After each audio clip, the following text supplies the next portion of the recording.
Regardez-vous dans un miroir et posez-vous cette question. Connaissez-vous réellement l'architecture de votre plaisir et de votre vitalité, ou récitez-vous simplement une version censurée, simpliste et biologiquement erronée que l'on vous a transmise à l'école? La vérité est dérangeante.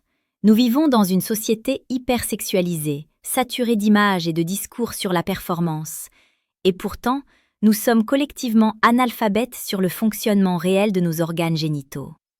On vous a appris à voir la surface, mais on vous a caché la structure. On vous a parlé de reproduction, mais on a occulté la neurologie. On vous a vendu des solutions pour réparer des pannes, alors que le problème n'est pas une panne, c'est une méconnaissance totale du terrain. La plupart des hommes et des femmes avancent dans leur vie intime comme des conducteurs qui ne connaîtraient pas l'existence du moteur sous le capot. Vous subissez des baisses de libido, des troubles de l'érection, des douleurs ou une absence de sensation, et votre premier réflexe est de chercher une pilule, un complément alimentaire ou de blâmer votre psychologie. C'est une erreur fondamentale. Le corps ne ment jamais, mais il réagit à l'ignorance. Si vous ne comprenez pas que le clitoris et le pénis ne sont pas deux entités radicalement différentes, mais les deux faces d'une même pièce biologique, vous passez à côté de la clé de votre propre équilibre. Le système actuel préfère vous voir consommer des solutions rapides plutôt que de vous enseigner l'autonomie. On fragmente votre santé. Un spécialiste pour les hormones, un autre pour la mécanique, un autre pour le mental. Personne ne relie les points. Résultat, vous vous sentez déconnecté de votre propre chair. Aujourd'hui, je vais briser ce silence. Ce que vous allez entendre n'est pas une leçon de biologie théorique, c'est une autopsie de vos idées reçues. Recadrage. Vous n'êtes pas le problème, l'information l'est.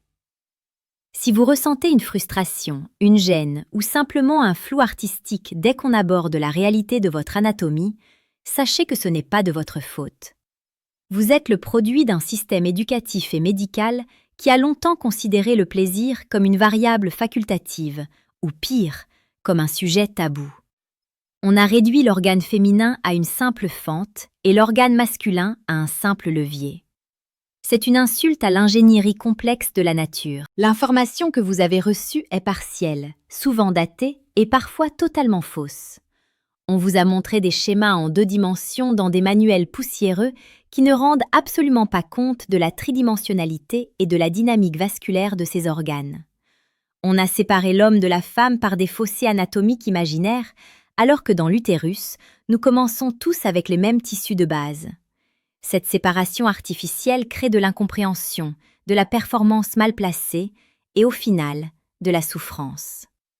Je suis ici pour être votre guide dans cette réappropriation, pas pour vous donner des conseils de magazine, mais pour vous restituer la propriété de votre corps par la connaissance.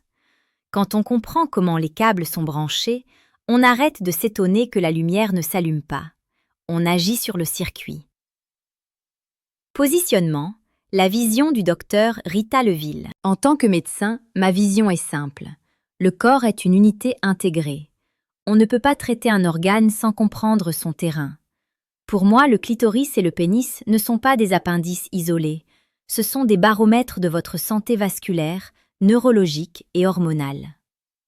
Ma démarche combine la rigueur de l'anatomie clinique avec une compréhension globale du terrain biologique. Je refuse les discours simplistes.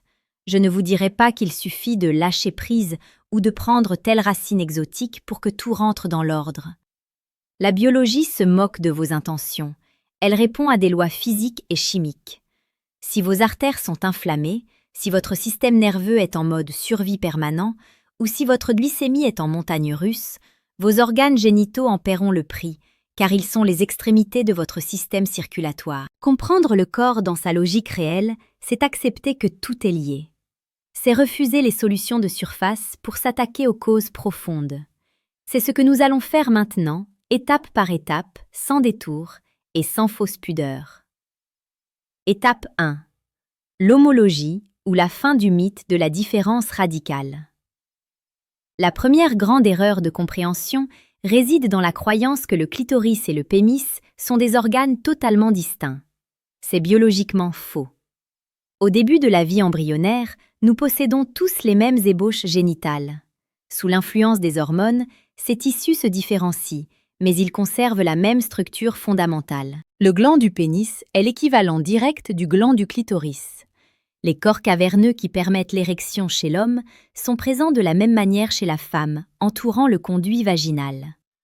Ce que l'on appelle le bulbe du pénis trouve son miroir dans les bulbes vestibulaires du clitoris.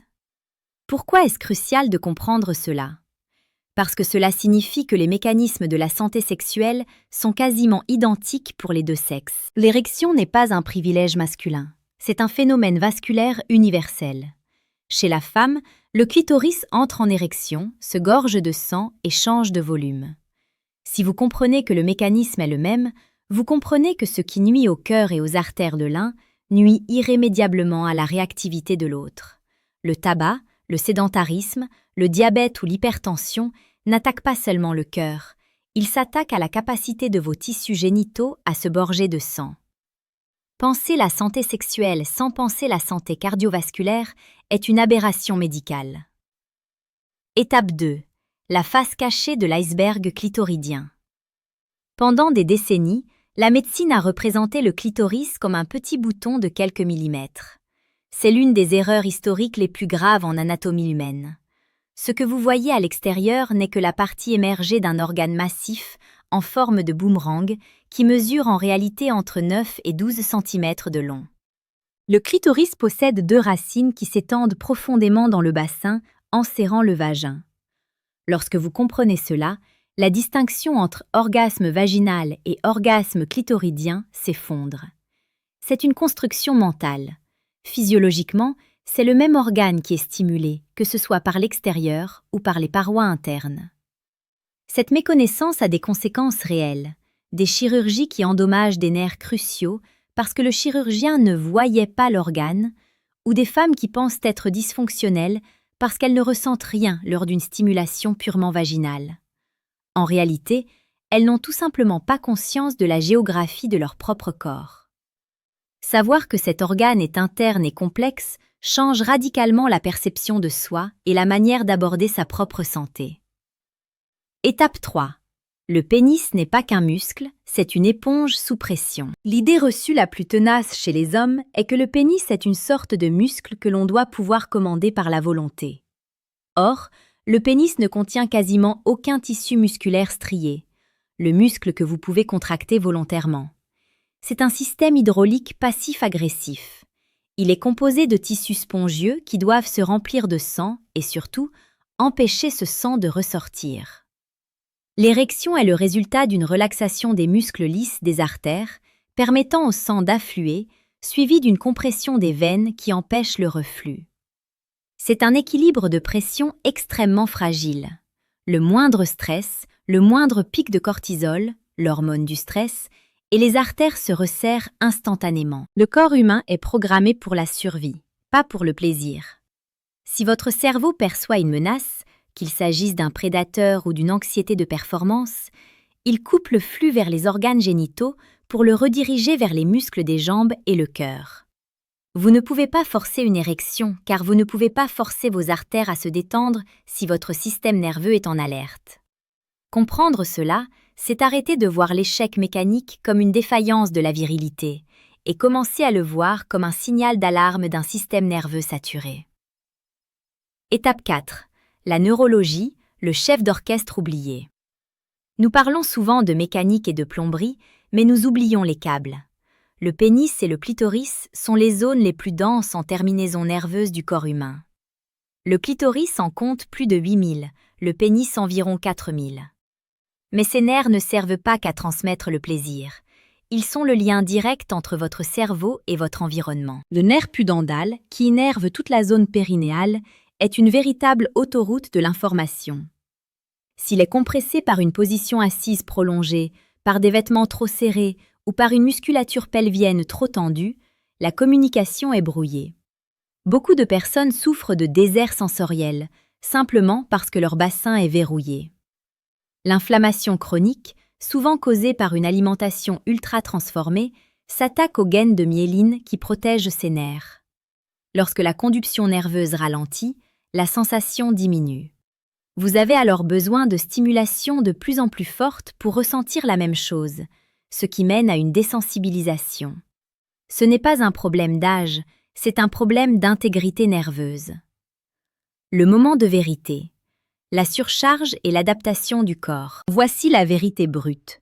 Vos organes génitaux sont les premiers à souffrir de votre mode de vie moderne, car ils sont sacrifiables pour l'organisme. Pour votre corps, votre survie métabolique passe avant votre épanouissement sexuel. Si vous êtes en état d'inflammation chronique, si votre foie est surchargé, si votre insuline est constamment élevée, votre corps va voler les ressources nécessaires au bon fonctionnement de vos organes génitaux pour les allouer à la gestion de l'urgence. L'inflammation, c'est ce feu invisible qui brûle dans vos tissus à cause du sucre, du manque de sommeil et du stress oxydatif. Elle durcit les parois des vaisseaux sanguins, l'endothélium. Un endothélium qui ne fonctionne pas, c'est un clitoris qui ne se gonfle pas et un pénis qui ne tient pas. L'impuissance ou la frigidité ne sont souvent que les symptômes précoces d'une maladie cardiovasculaire qui s'ignore. Le corps s'adapte. Si vous l'inondez de stimuli artificiels, écran, pornographie, malbouffe, il régule ses récepteurs à la baisse. Il devient sourd. Ce que vous percevez comme une perte de désir est en réalité une mesure de protection de votre cerveau qui sature. Le corps n'est pas cassé, il essaie de survivre à un environnement auquel il n'est pas adapté. La clarté libératrice, c'est de comprendre que votre santé intime est le reflet exact de votre santé globale. Vous ne pouvez pas avoir l'un sans l'autre. Si vous trouvez cette approche nécessaire et que vous voulez enfin comprendre votre corps sans les filtres du marketing, je vous invite à rejoindre cette démarche en vous abonnant. La connaissance est votre seule véritable protection. Piste d'action responsable. Reprendre le contrôle du terrain. Ne cherchez pas de remède miracle, cherchez la cohérence. La première étape n'est pas d'ajouter quelque chose, mais de retirer ce qui bloque le système. D'un point de vue vasculaire, l'oxyde nitrique est votre meilleur allié. C'est la molécule qui permet la dilatation des vaisseaux. Pour la favoriser, fuyez les bains de bouche industriels qui tuent les bactéries buccales nécessaires à sa production et privilégiez les aliments riches en nitrates naturels. Bougez. Le sédentarisme est le poison de la circulation pelvienne. Le simple fait de marcher quotidiennement réactive la pompe veineuse et améliore l'oxygénation des tissus génitaux. D'un point de vue neurologique, apprenez à calmer votre système nerveux autonome. La respiration ventrale n'est pas un gadget de bien-être, c'est une commande physiologique qui force le passage du mode survie, sympathique, au mode repos et régénération, parasympathique. C'est uniquement dans ce second mode que l'excitation et la congestion sanguine sont possibles. Enfin, regardez votre assiette. L'insulinorésistance est l'ennemi numéro 1 de la fonction érectile et de la sensibilité clitoridienne. Le sucre caramélise vos protéines et détruit vos micro-vaisseaux. Le temps et la régularité sont vos outils. Il faut parfois des mois pour restaurer un endothélium abîmé, mais le corps a une capacité de régénération phénoménale si on lui en donne les moyens. Conclusion, la lucidité comme puissance. L'erreur principale est d'avoir cru que le clitoris et le pénis étaient des instruments isolés dont on pouvait exiger la performance sur commande. La compréhension clé que je veux que vous reteniez aujourd'hui est que ces organes sont les messagers de votre état interne. Ils sont la preuve vivante de votre unité biologique. Vous n'êtes pas des machines défaillantes. Vous êtes des organismes complexes qui réagissent à un monde déconnecté de vos besoins réels. Reprendre le contrôle ne passe pas par la volonté brute, mais par la compréhension lucide des mécanismes qui vous animent. En respectant votre circulation, vos nerfs et votre équilibre hormonal, vous restaurez bien plus que votre vie intime. Vous restaurez votre vitalité fondamentale.